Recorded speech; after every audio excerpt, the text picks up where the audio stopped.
So we're here at gamescom 2024 with Dennis Shirk, executive producer at Firaxis for the new Civilization game. Thank you so much for being here with me. Maybe you can start by telling us a little bit about your role in the development of the game. Sure. I've been at Firaxis for 19 years, working on Civilization games almost the entire time. Nice. And Ed came to us at the beginning of Civilization VII. This is when he was working on the prototype before the pandemic started, and said, I've got a new concept.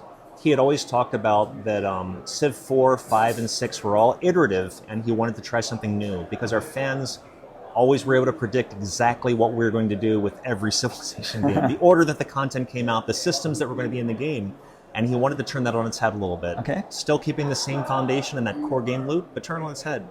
So I'm basically Ed's right-hand man when it comes to making sure that his team has everything they need to get the game done. Yeah. So the production team just exists to grease the wheels of production and make sure that everything is progressing forward, removing the roadblocks, the whole 9 yards. So we've been at this since just before the pandemic, and it's been exciting. It's been a lift because we made a very, very big game. It's probably our biggest release I'm pretty sure it's our biggest release that we've ever done in terms of a Civilization game, and really excited to actually be here showing it to everybody. Ed's in the next room doing interviews now, and we can't wait for our fans to actually try it. Yeah. There's a lot of just conjecture and hypothesizing online. We love reading that. When we go back to our rooms at night, we're looking at all the debates going on or trying to imagine how things are working.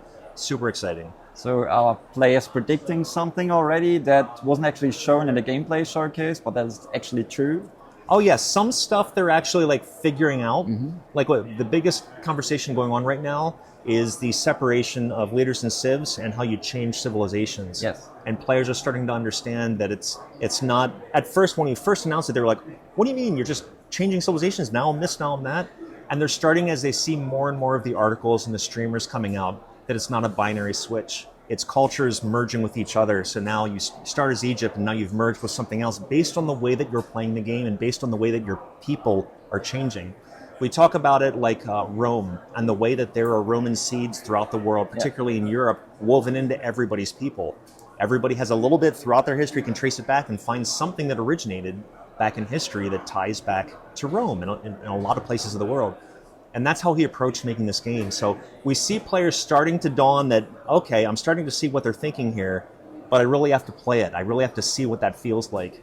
And we're in the same boat. We want them to play it and want them to see what it feels like. So, yeah. Awesome. You mentioned that actually compared to the predecessors, that civilizations can evolve and can change. One other feature that was also announced is that you can now select leaders independently from civilizations. Yes. So are there any limitations except for the resources and the objectives that you have to fulfill to select leaders? So you only have one leader throughout the game. Yeah. You pick a leader. The AI leaders only have the same leader throughout the game because that's who you have the relationship with. That's who you love and hate. When you in Civ 6, you start next to Montezuma, that's going to be a problem the whole game because he's really aggressive, and that's who you love, hate the whole way through the game. It's the same thing with 7. So you have a common foe. That's how you identify each other. The limitations that come into place, there's not really limitations starting out. Okay. So if I'm Hatshepsut, I can pick from an antiquities, any range that I want because we want to give players the idea of role-playing different historical possibilities. However, the game has historical recommendations when you come in. So in other words, if you come in, you select Hatshepsut.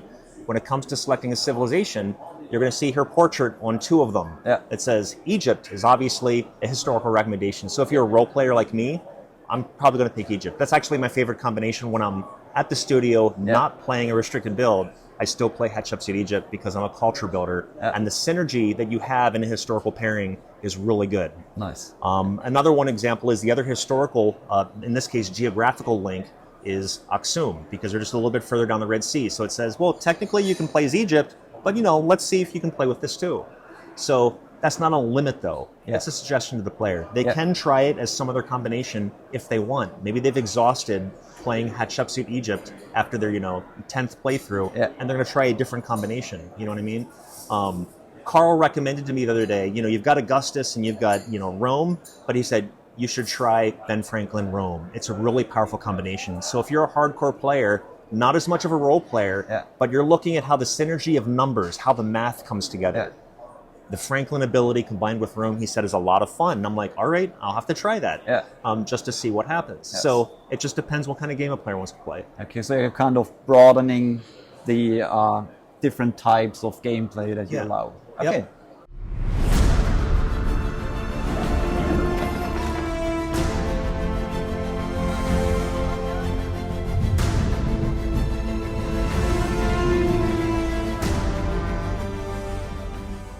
One other question that I just have to ask. So in the gameplay showcase, we saw this huge library. Is that actually part of your office, or is that somewhere outside? That would be the most amazing office ever. No, that's the Peabody Library in Baltimore. Nice. We were looking for a place to shoot that, and our art director, Jason Johnson, suggested it because he said it's the most amazing looking library definitely. in the area. And when we saw pictures of it, we were like, okay, yeah, that's the place we need to shoot this. Yeah, it's local to us. Okay. Really amazing place to visit. Yeah. Cool. You already mentioned this a little bit, but a bit of a personal question maybe. So what is your favorite leader in any Civilization game? Right now, it actually is still playing that Hatshepsut combination in Civilization 7. My jam in Civilization 6 has been Qin Shi Huang in China. Okay. Because I'm a builder and I'm a wonder guy, I'm a culture player, that was naturally suited. As an AI player, they want all the wonders. As a piece, as a person, as a human player, you want all the wonders, and he's particularly adept at doing that. So that's my favorite play game Civ 6. If you ask me to go the whole way back to Civ 5, these all start munging together in my head. I would probably be sitting on Rome, because still good at building, still good at warring. They have cultural pathways with all the roads they can build, if I'm remembering right. I apologize to the fans if I'm crossing wires here, but after you work on civs for so many years, you start to get your wires crossed. Yeah, I can imagine. But Qin Shi Huang is burned into my head because I played so many games as Qin Shi Huang in Civilization 6. So what would you say is like the average length of a Civilization 7 round? Is it similar to previous games? And are there different modes and turn limits compared to the other games? It's similar in length to Civ 6 for the whole campaign, all 3 ages. Yeah. Each age caps out, like Antiquity, the one we just showed you, it caps out at 200 turns if nobody's doing anything right. It will go a little bit faster if people are doing big accomplishments, because that makes the timer go just a little bit faster for the end of the age. But generally, it's about the same length. The cool thing about ages, and it's one of the reasons that Ed decided to go with an age situation, if you remember in Civ 6, the decision space just gets wider and wider and wider in a triangle, and that doesn't mean that all the decisions are interesting. So by the late game in Civ 6, you're doing a lot of just clicking and benign, uninteresting decisions. So ages allow us to keep the decision space about the same, because we take some systems out, we add some systems in with each age, and we want to keep the decision space about the same in each age, except there's new and interesting decisions each time. So like Discovery, we feel that in Civ 6, as you get to the middle and late game, Discovery is no longer as interesting. In this one, Antiquity, you're discovering your continent. In Exploration, we unlock the oceans and you discover other continents. And in Modern, it's a different experience. So we always want those decision spaces to be cool. Multiplayer, we feel we've opened up, because not everybody has 8 hours to play a multiplayer game of Civ 6. So now you can play just an age. If you want to play just a modern age experience in multiplayer, you can do that and have a game wrapped up in anywhere like an hour and a half to 3 hours or so, playing on that online speed. So you can have micro experiences and just playing age play in multiplayer. So that's a really cool side effect of that. Nice.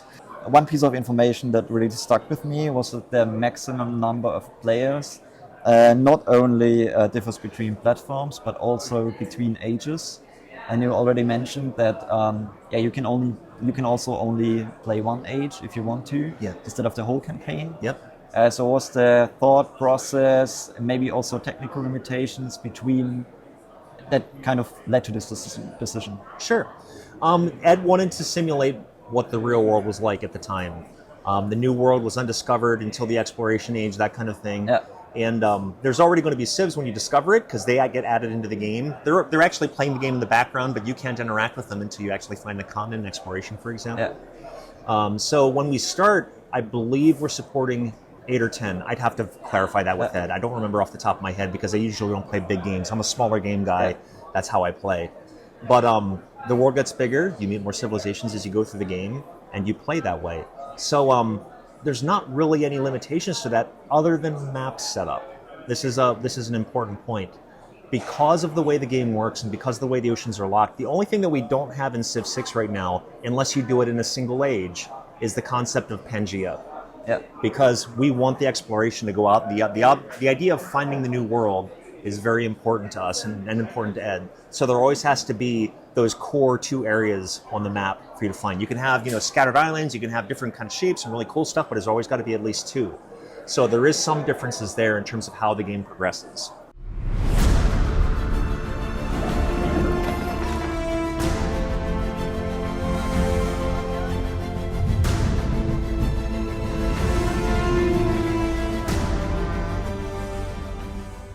One other thing that is new this time is that you actually release the game on all platforms simultaneously. Yes. So how did that change the development process of the game? It changes it quite a bit because before, when you're dealing with PC, the sky's the limit, right? Yeah. This is the first time that as a team, we had to create, 1 billion LODs, levels of detail on all of our art assets because we knew that the game also had to play well on Switch. You know what I mean? You have to go the whole way down that rabbit hole to make sure everything works everywhere. So it has changed to that. That hasn't changed the top. You can see that in the game. We've gone as high as we can on PC. It just changes our preparation for making sure that we can go in the other direction. Our graphics team was actually really excited about this because it gave them the opportunity and challenged them to create renders on every single platform because CivTech is a custom engine. We're not using Unreal or something like that. We're using our own tech. So it allowed them to really dive in and expand what the engine can actually do. So they're excited about that. I also noticed some kind of verticality in the trailer. Yep. The first question was, can you confirm this? You already did. Yeah. We introduced just the concept of sea cliffs in Civ 6, and we liked what that did because it created some interesting movement puzzles.